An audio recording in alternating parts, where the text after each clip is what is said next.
Hong Kong, a land of visual enchantment and rich contradictions. It can vibrate with energy and yet gaze imperiously down. The Hong Kong story begins with the early settlers, the fishermen and farmers who came to these beautiful islands and bays more than 800 years ago.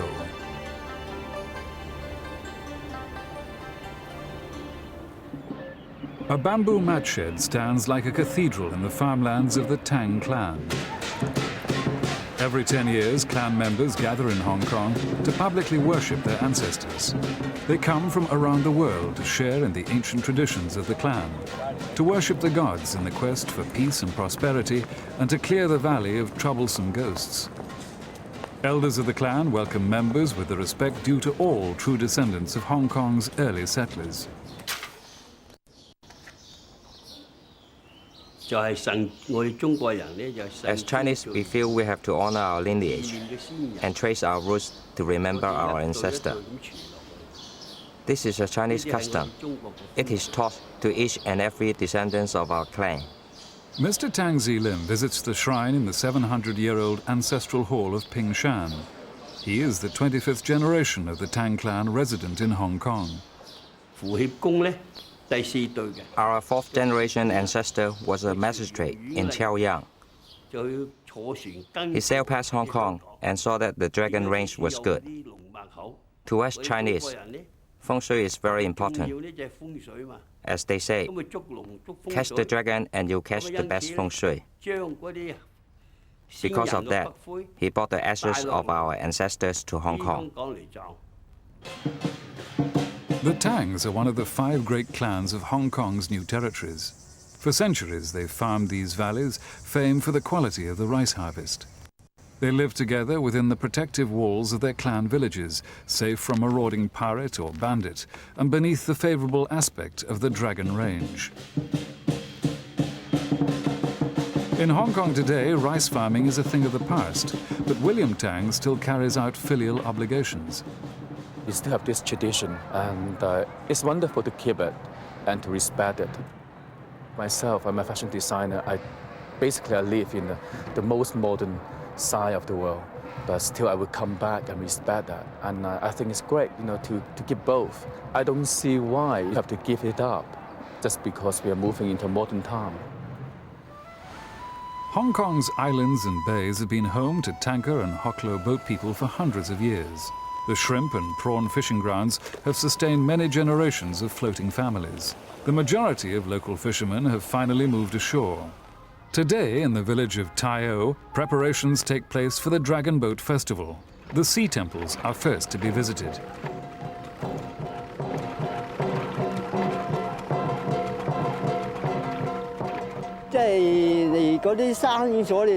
According to research, 6 generations ago, our family was already in Hong Kong. The early generation have their graves here. I don't know where my original place was. Our ancestor lives in floating boats. That was their home. They live in one big boat, the whole family together. The rituals of the dragon ensure that the sea gods watch over the fishermen and bless their craft.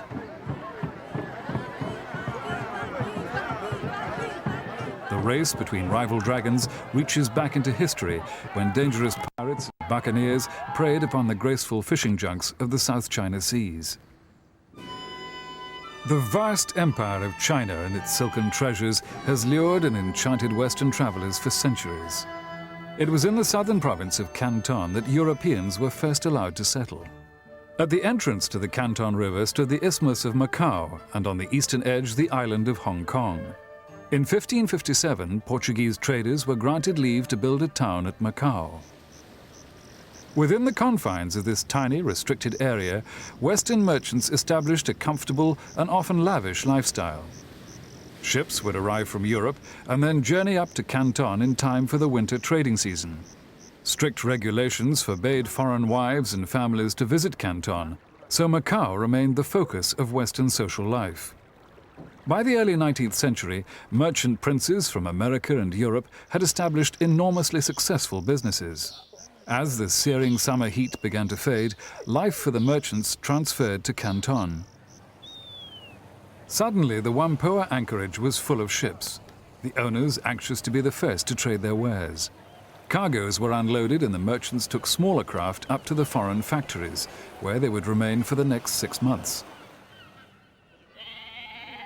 Life in Canton was lived in a gilded cage.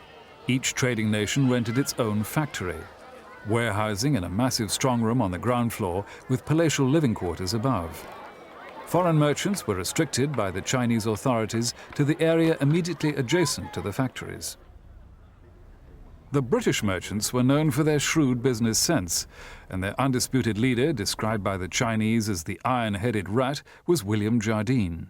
I don't think he was a particularly stubborn or difficult man, but he was waiting at the gates of Canton, and some Chinese soldiers dropped a brick bat on his head, and it just bounced off, and he pretended not to notice. It didn't shake him at all.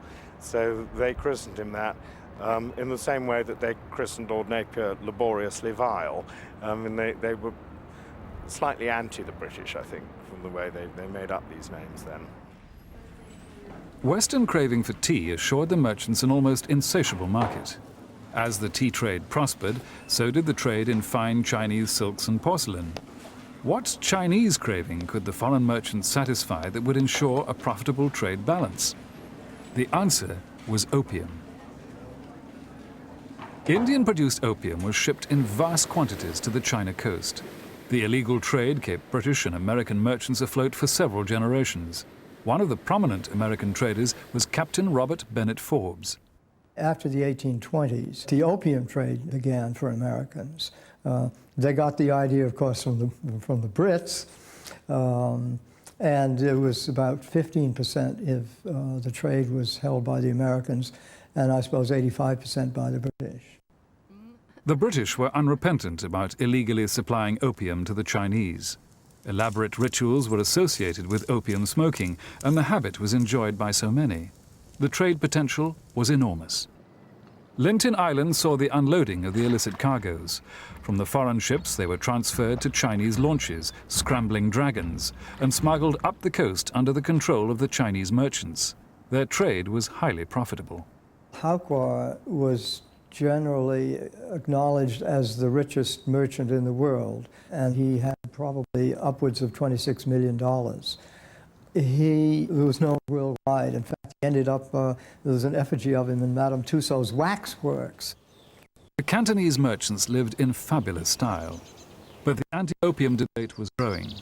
In 1838, the emperor dispatched Commissioner Lin Jie-shu to Canton to suppress the illicit trade.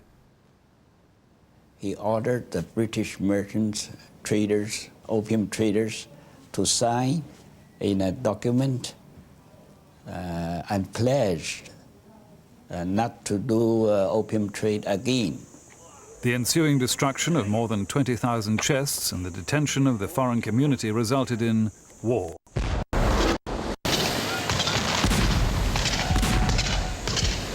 Neither Captain Elliot, in charge of the British forces, nor Commissioner Lin approved of the opium trade, and neither wished to fight over it, but their respective governments drove them into unavoidable conflict.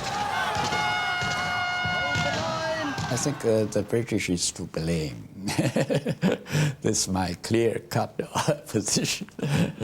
It was a war of aggression imposed by the British upon China. The British government were uncompromising in their determination to force trade on the Chinese. From a philosophical point of view, good can come from bad. The British attack was bad. It brought disaster. The good thing was the more progressive and patriotic Chinese began to ask why China had been defeated, and they wanted to adopt the best in Western ideas to reverse the backwardness of their country. Commissioner Lin was regarded by the Chinese historians as the first man in Chinese contemporary history who opened his eyes to the outside world. The beautiful harbour of Hong Kong provided a refuge for the British merchants while hostilities were played out. The French artist Auguste Bourget had visited Hong Kong and its picturesque villages the previous summer. "Everyone invited me to come in, offering me tea. I was soon seated on the grass beside the family with a supply of fish in one little saucer and rice in another. After breakfast, I began to sketch, and my new friends surrounded me, everybody offering me their long pipes.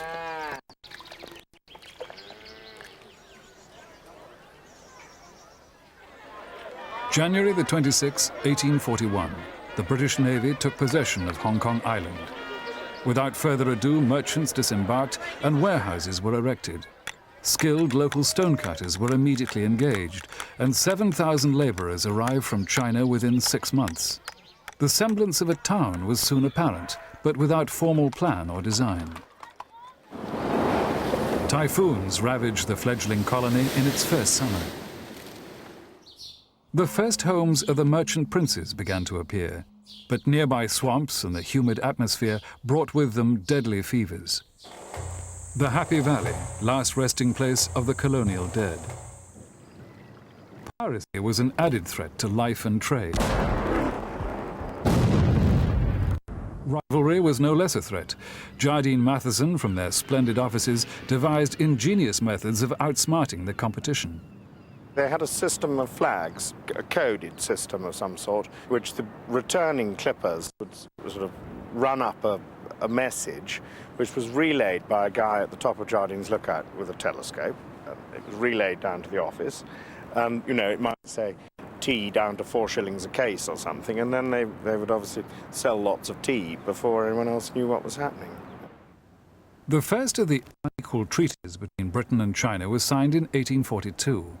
Hong Kong Island was ceded to Britain in perpetuity. The British government had appeased their merchants. The Chinese felt a sense of moral injustice. On the shores of Hong Kong, the burgeoning town kept growing. British Indian regiments regularly served as the military garrison here. From these early days, Indians have continued to live and prosper in Hong Kong and make it their home. For the boat girls who ferried the Europeans from ship to shore, it was already their home. They offered help to the newly arrived young traders by washing and mending their clothes. Close relationships often blossomed, and a new Eurasian community was spawned, later to play a vital role in Hong Kong's success. Colonial social life began to develop with the arrival of the European ladies. Drastic changes are taking place in the way of life in Hong Kong. People are beginning to pursue luxury. Despite the discomfort of heat and humidity, the ladies organized a calendar of events to rival any colonial outpost.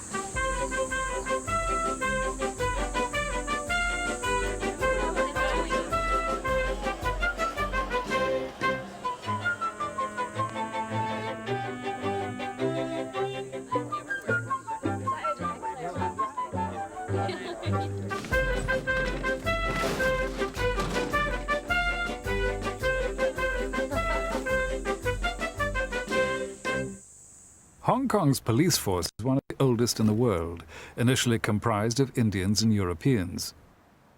The main concern of the British government in Hong Kong was to maintain law and order so that Hong Kong remains a very viable entrepot port.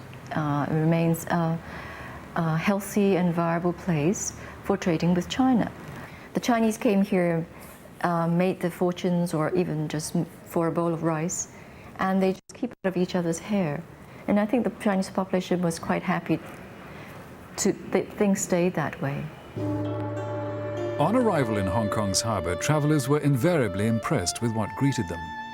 The city of Victoria looked magnificent, suggesting Gibraltar, but far, far finer. It is a beautiful city. The buildings are almost all a substantial stone or brick, and considerable taste has been displayed in the architecture. The tranquil botanical gardens were a rare example of public facilities. The private residences of the prosperous European community continued to grow in splendour. The lower slopes of the peak were soon crowded with grand mansions. A new tramway to the top of the peak replaced the tortuous journey by sedan chair.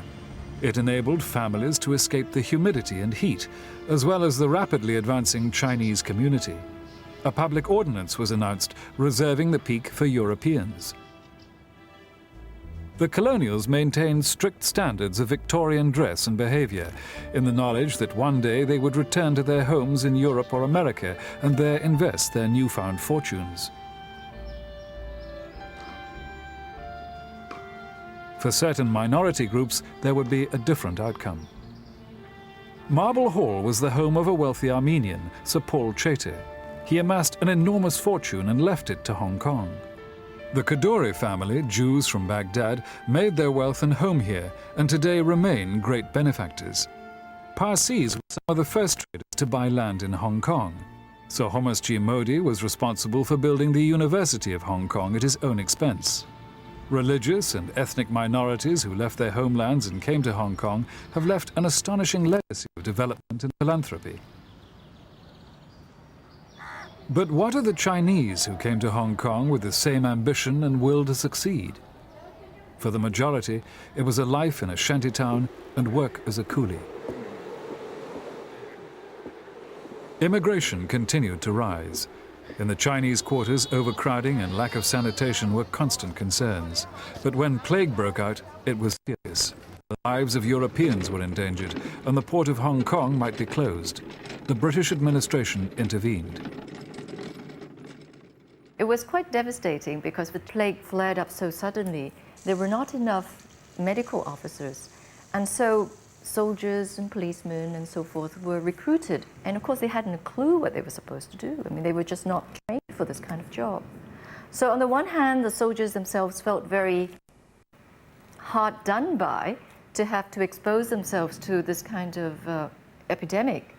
And on the other hand, the Chinese felt that they were being unfairly treated at the hands of people who really were not qualified to do the work they were doing. No matter what, the Chinese population of Hong Kong kept rising, and gradually successful Chinese businessmen established homes here for the first time.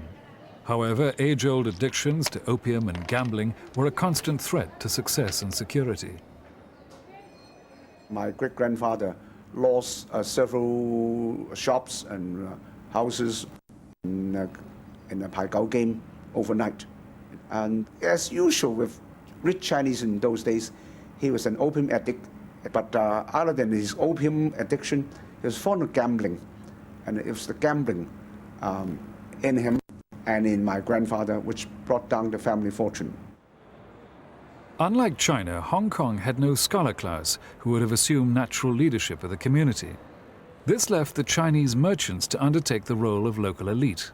The governor encouraged them to establish a Chinese hospital to provide care for the destitute. The Tung Hua Committee was the result. It was the first group to be recognized by the British administration as representatives of the Chinese community.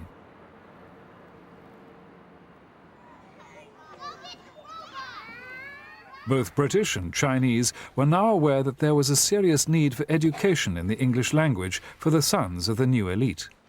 The central government school, later named Queen's College, provided the answer. It had the full support of prominent businessmen, both Chinese and Eurasian. The golden wedding party of Sir Robert Ho Tung attracted Hong Kong's high society. Sir Robert, a Eurasian, began life as comprador or chief agent to Jardine Matheson. An immense fortune followed, together with 4 houses on the Peak. I had so many compradors in my family. They were sitting on top of the world. The Eurasians have the advantage of a better command of English, and therefore they were normally chosen as compradors. And being compradors, you have great opportunities of making millions of dollars. Foreign merchant houses, banks and institutions all needed compradors to act as their agent, negotiator and chief of Chinese staff. My father was a prominent member of society. He was a banker. He was a comprador. And there was a lot of entertainment. It was a family that was quite close, despite the fact that there were 12 of us. And our house was so big that the lawn was so large that we used to fly kites there, ride our bikes on it. We had a Chinese drawing room, which was of all Chinese furniture, including opium diamonds and so on. and a Western European style drawing room. But I do remember that we were always included in all the dinners and all the teas, and they were always done on a very big scale. As the end of the 19th century approached, Hong Kong residents were urging the extension of its colonial boundaries. Russia, France and Germany had all made claims in China, and rivalry was intense. To secure Britain's interest, she leased 390 square miles of Hong Kong's hinterland in 1898. The lease was for 99 years. The land acquired was clan land belonging to the Tangs and other smaller family groups.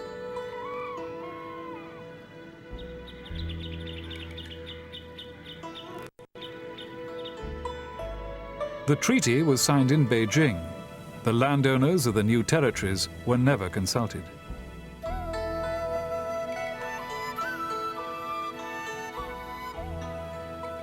I'm not surprised that the clans reacted very, very passionately, right?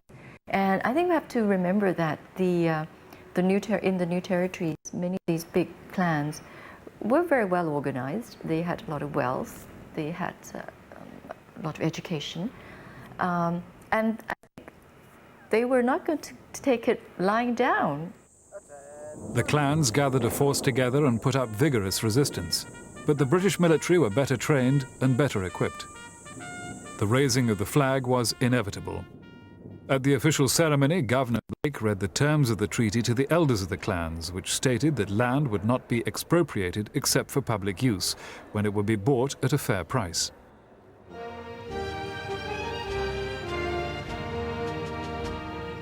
Hong Kong continued to see administrative and economic development in the early 20th century.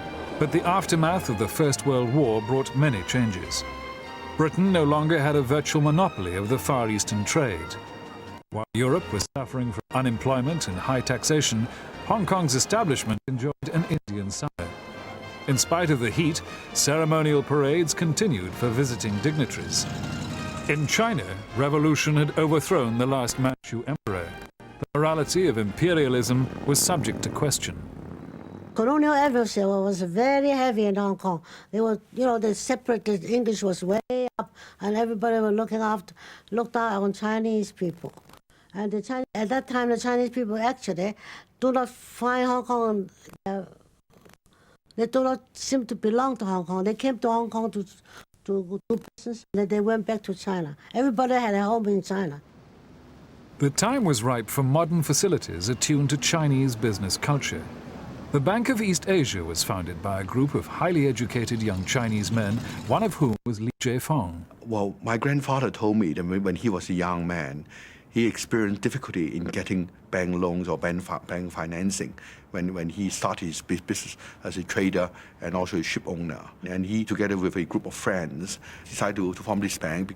The mission is not only to make money, but the mission is to throw off basically foreign dominance in the financial and economic field in Hong Kong. The 20s saw the first signs of political and industrial tension. Strikes and boycotts inspired by the new revolutionaries in China brought Hong Kong to its knees. At the last moment, the boycott was called off and the port of Hong Kong was saved. It was a trading post of considerable importance, but at the same time, life was very insular. It was not international to the extent of Shanghai. Positioned at the mouth of the Yangtze River, Shanghai was the gateway to central China.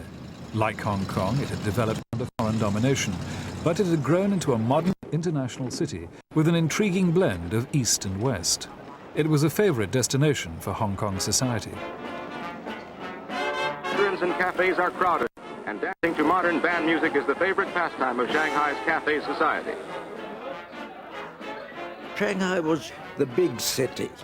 It was the capital, as it were. Hong Kong was very much of a provincial town, small provincial town. I've often compared the two to Shanghai being London and Hong Kong being more like Hastings or Eastbourne at most. The businessmen in Hong Kong did most of their business in the morning, dictated their letters. Then they went off to the Hong Kong club and had several gin and tonics, more than several sometimes. And afterwards they'd lie in long deck chairs or rattan chairs on the veranda, sleep it off, and go back in the afternoon and sign all their letters. And I think that was their day's work. We had a very, very nice bungalow at North Point, which was country in those days, and a lovely sandy beach all along, and mat sheds if you wanted to go swimming. And then we had this priceless donkey, and we used to ride the donkey on the main road, much to the, I suppose, the anger or, I suppose, amusement of the tram drivers. They used to stamp their feet on the bell for the donkey to get out of the way.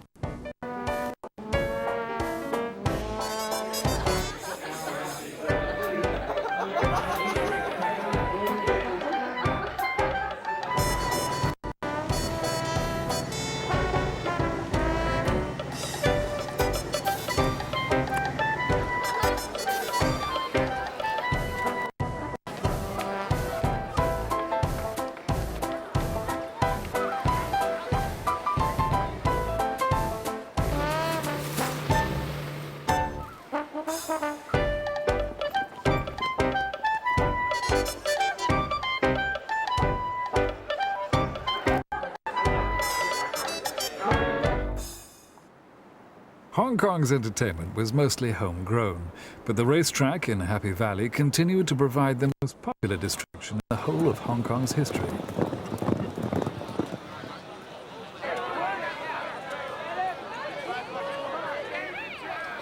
Fortunes might be won or lost, but in the 1930s the stock markets wiped out more than just the racegoers. All my father, my uncles, they all went bankrupt. They all went bankrupt. And so in my case, it's from riches to rags. And that's why in those days I promised my mother, by hook or crook, I'm going to make good. I promise you I will become a millionaire again. And I became a millionaire in 1 year with $10 in my pocket. Despite world recession, Hong Kong's old colonial charm attracted a new sophisticated tourist industry in the late 1930s. The Peak Cable Tram travels to the top station, 1,300 feet above the sea, in 7 minutes. And inhabitants of the colony call this gliding climb a shortcut to fairyland. Hong Kong's magnificent harbour was always the first sight that greeted the new arrivals. The tourists came in splendid cruise ships from Europe, and from America came a new form of luxury travel, the China Clippers. The Pan-American flying boats were pulled up to the quay. At Kai Tak Airport came the first Imperial Airways flights from England, a mere 11 days' journey. But as tourists explored the sights, the ominous shape of war loomed in the harbour. Japan had bombed Shanghai, and refugees were already pouring into Hong Kong. Tea dances at the Repulse Bay Lido were drawing to a close.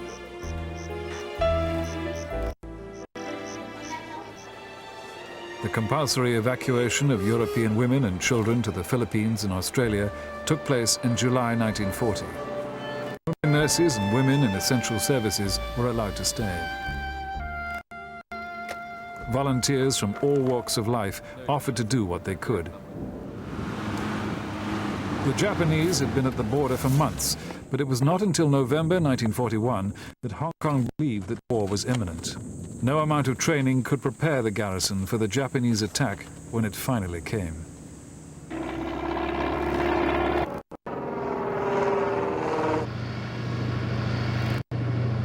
7:30 a.m. on December 8th. Our house had a very clear view of Kai Tak Airport, and I can remember vividly seeing the Japanese planes come over Kai Tak and wiping the place out in 5 minutes flat.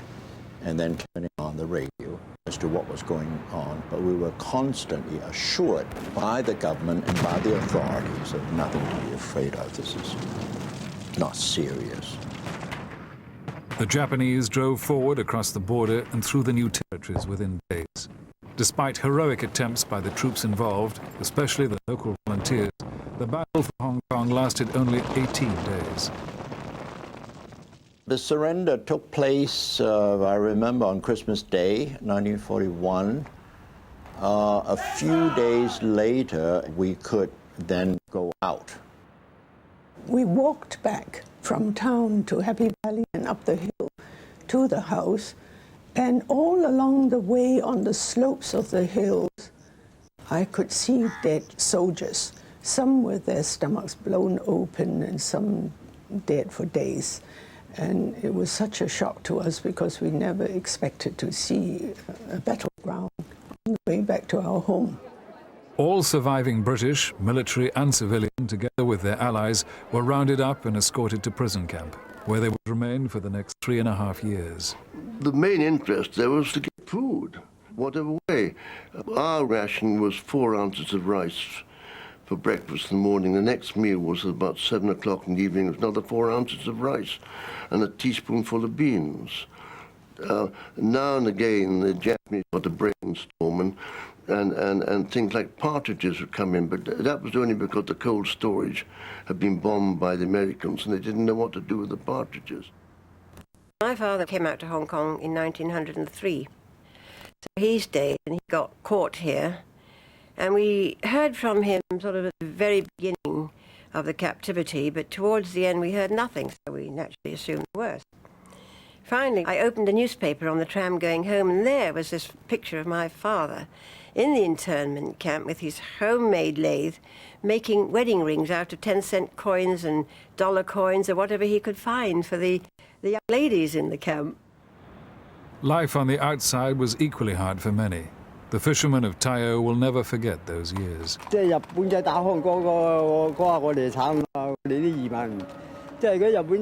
the Japanese invasion, we were very miserable, we fishermen. When we were out fishing, they burned our boat, killed our people, murdered them.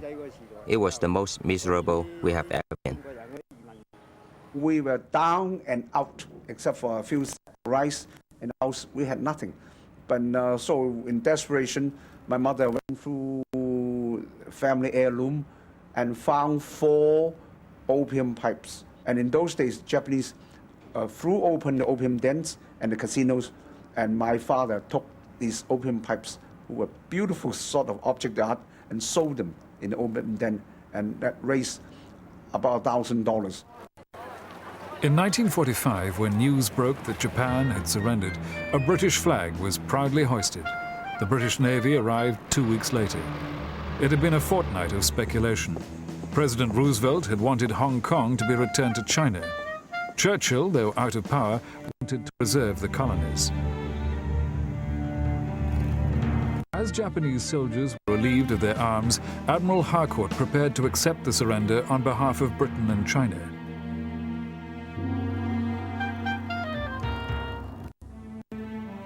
General Okada signed the document on behalf of Japan and surrendered his sword.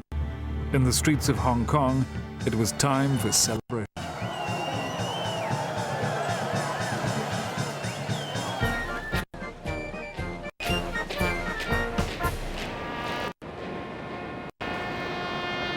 So many had died for Hong Kong.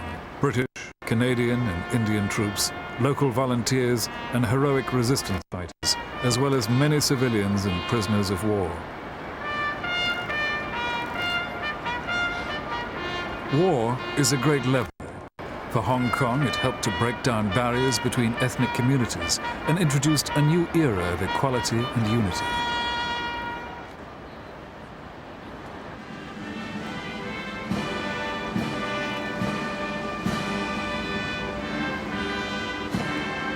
In the years since 1945, Hong Kong has grown dramatically. So much is owed to that rare combination of fine administration and extraordinary human endeavor.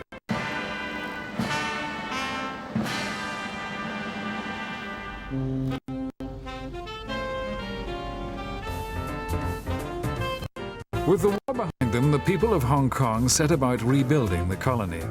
Problems were monumental, not insuperable. Food was imported, transport started to move again, and people began to return to the colony.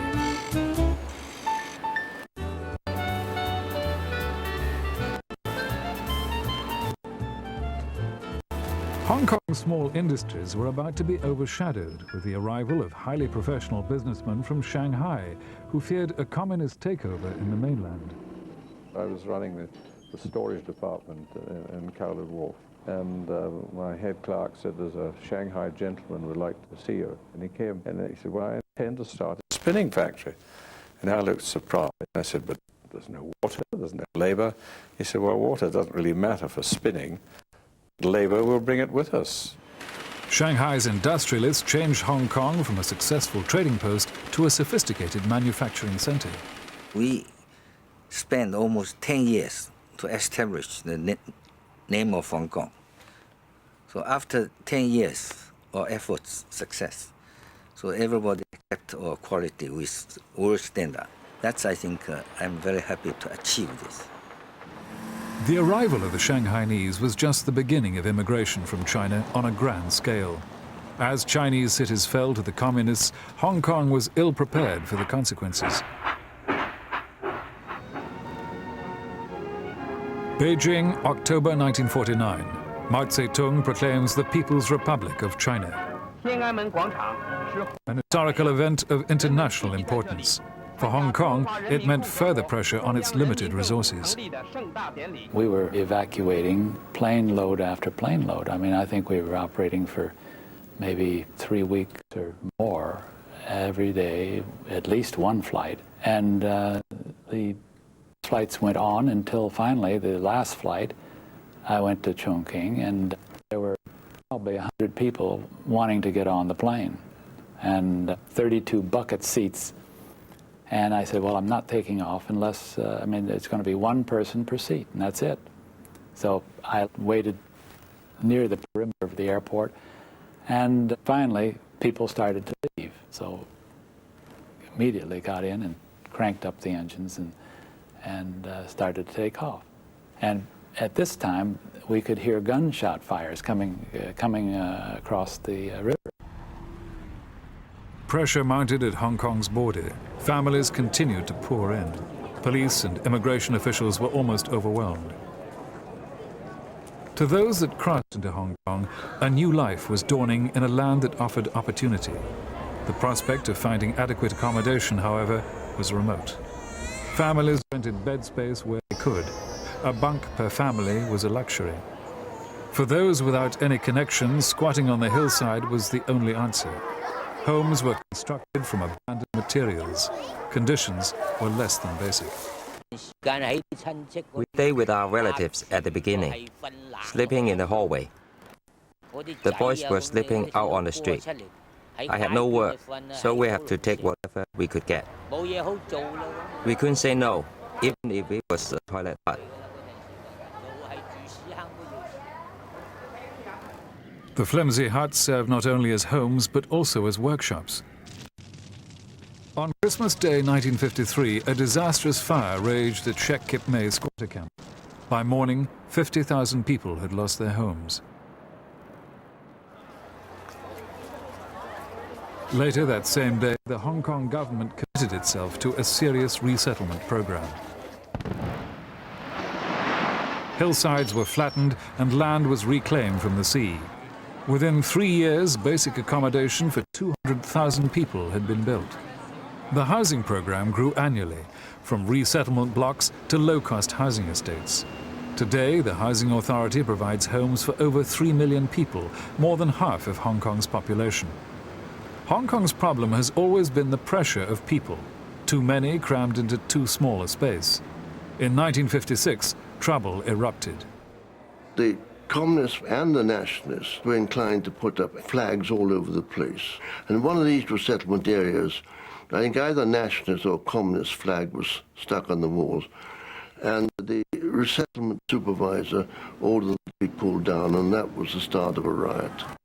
Rioting continued for 4 days, and only when police resorted to gunfire was it brought under control. The 1956 riots were a prelude to the most disastrous decade Hong Kong had yet seen. I think people forget really actually what happened in the 60s, but it was just one damn thing after another.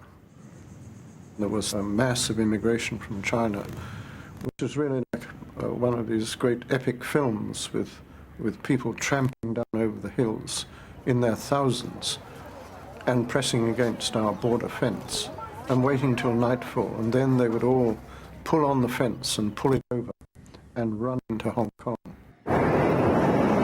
Typhoon Wanda swept in from the South China Sea and devastated Hong Kong. Many died. Great cargo ships ran aground and fishing boats were smashed to pieces. Despite the typhoon, a terrible drought plagued Hong Kong. Water was turned on once every 4 days and only for 4 hours at a time. Rumours spread of bank collapses, and worried depositors caused frantic runs on some of the local banks. Fearing for the safety of their money, they struggled desperately to withdraw their funds. A 5-cent fare increase on the Star Ferry was the start of another unexpected outcry. It was an unpopular move. Our timing was lousy with hindsight, but it seemed such a tiny amount to put on the fare. But anyway, as events turned out, it was not very popular at all. Rioting raged for nights. Looting and arson were expressions of social deprivation, but the damage was soon overshadowed by events in China. Mao's Cultural Revolution had stirred the political hearts of China's youth. Would this same passion reach Hong Kong and disrupt society, which had only recently recovered from such damaging riots? Outside Government House, 3,000 demonstrators chanted and waved their little red books. What started as orderly protest led to a frightening summer of random bombings. Somebody put a bomb outside of my house. In those times, I was really scared because the house was so big and empty, just the two of us. My husband goes very early to hospital and comes back quite late. Disturbances were the finest hour of the Hong Kong police. By the end of the year, the troubles were all but over. It was time to look forward. Hong Kong's assets has always been its people, and the people of Hong Kong is well known to be resilient. Throughout the centuries, they learned to roll the punches, and even when they're down and out, they never lose hope. They rise again and come again and fight another day. From toy manufacturing to electrical goods, the people of Hong Kong emerged as an industrial force to be reckoned with. Local entrepreneurs grabbed every opportunity that presented itself, and rags to riches stories were commonplace. It was a golden age for Hong Kong. The people were hard-working, capable, and adaptable. As the world moved into the electronic age, Hong Kong was ahead of the game. Manufacturing growth had brought new life to Hong Kong shipping. The harbour was never busier. Then came the container revolution. Today, Hong Kong's container port is the largest in the world. With the huge expansion in the economy came the need for more land. The rural valleys of the new territories provided the source.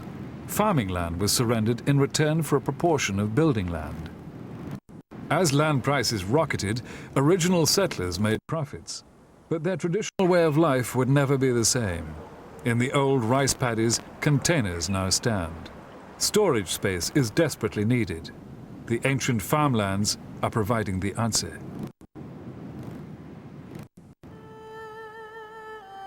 In the hills, villages suffered a different fate. Their small rice crops couldn't compete with cheap bulk imports.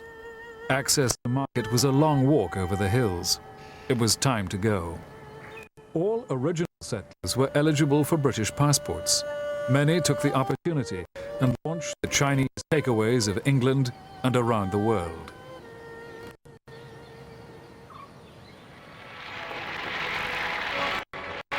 Events in Beijing in 1978 gave Hong Kong one of the greatest opportunities in its history. Deng Xiaoping announced China's open door policy. Hong Kong, in a way, is very lucky. Strategically, we position right outside the doorstep of China. It's like, and in '78, they declared the market open. They say we're going to have open market. It's like Herald sale, and we right outside the door, doing business there. And people rushing in, and obviously we one of the early birds, and we pick up some of the goodies. The signing ceremony of a nuclear power station was the beginning of many joint ventures between China and Hong Kong. China, with 1/4 of the world's population, represents an enormous potential. Not only is our location a fortunate one, but the timing is extremely important. And I believe in the next century, particularly, China will be a superpower and have a great role to play. And if we can assist in that, well, that's exactly why we're here. In 1982, Mrs. Thatcher made her historic visit to Beijing to open negotiations regarding the end of the lease. Her fall on the steps was considered a bad omen.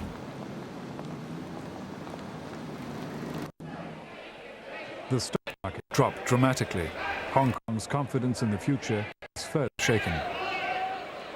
Oh, at that time we never thought that this would, the British would give up a colony back to China. Never thought of it. It never occurred to us. The joint declaration was signed, whereby Hong Kong would be returned to China when the lease ran out, and in return China would maintain Hong Kong's social and economic systems for a further 50 years. Hope was restored. Hong Kong went into overdrive. The 80s for Hong Kong, that was the big boom. Hong Kong women have become independently wealthy, and they dispense with their money very freely. Joyce Ma has brought international style and fashion to Hong Kong's women, and the economic miracle has allowed them to indulge themselves. Chinese women are very extravagant with themselves, especially in clothing. They are very, very elegant and fashionable, and they love to beautify themselves. And I do remember how the tailors would make Chinese cheongsams or their Western jackets and coats to coordinate with each outfit, and what with the different color piping on their clothes to make everything perfect.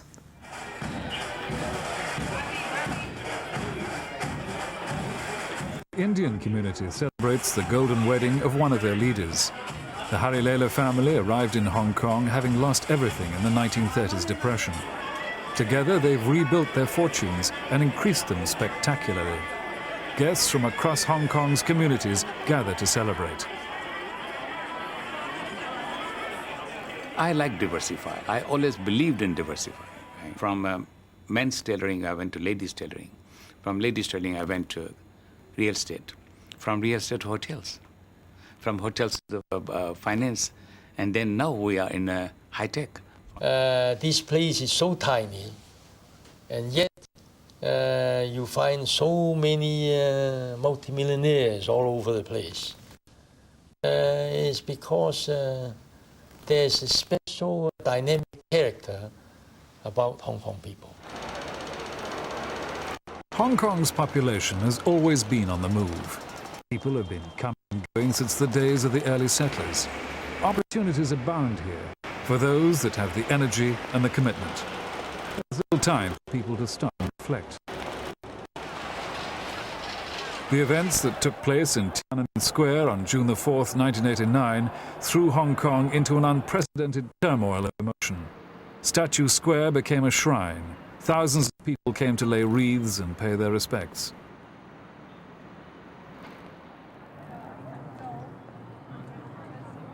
A candlelight vigil was held in Victoria Park. Young and old came to share their grief. An overwhelming sense of sadness was shared by all.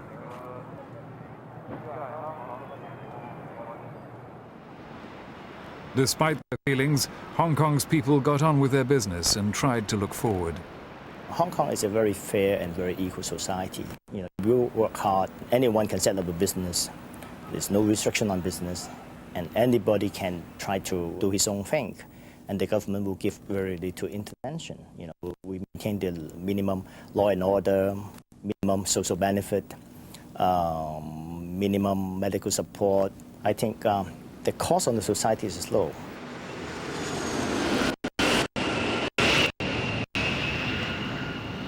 On an open rooftop, Mrs. Wong prepares her family's meal.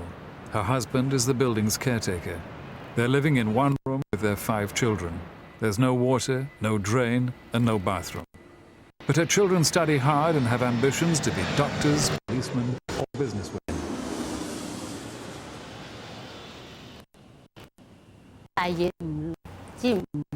If they sack my husband, we won't be able to stay here in this building. We will have nowhere to go. That is my biggest worry. Now it is very hard life, but by the time my children are grown up, I believe it will be better. The belief that life will improve has sustained new arrivals for more than 150 years. The Dragon Range has been favorable to the people. The feng shui has been good. The peak has almost disappeared behind the encroaching high-rise. Through good times and bad, Hong Kong's harbour has remained a favorable anchorage. We all feel that the management, the administration was good, was very good. The British, that was one thing that the British did very well in Hong Kong. They gave us a good, steady government so that we can work and, you know, and live here peacefully. And we appreciate that very much.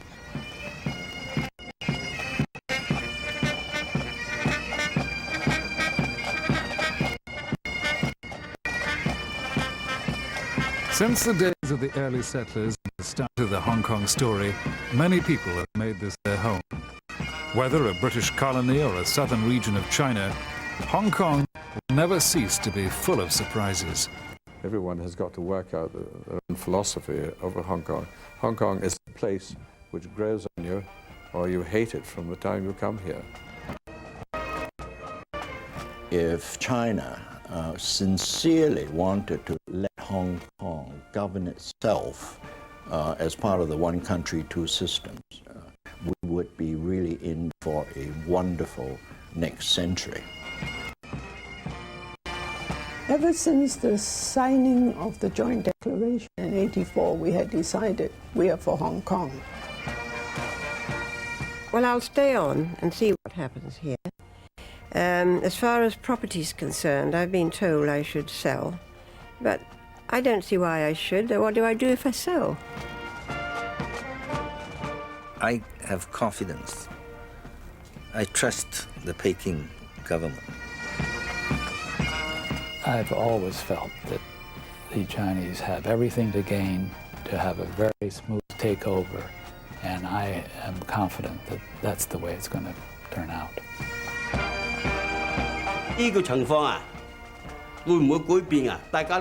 Whether the situation will change or not is unclear. Nobody can tell. It could be better or it could be worse. Right? Hard to say. Our families go back 4 generations in Hong Kong. And this is our home. This is where our roots are. The grass is not greener in Canada, nor in Australia, nor San Francisco. We have siblings in America, but definitely we are not leaving.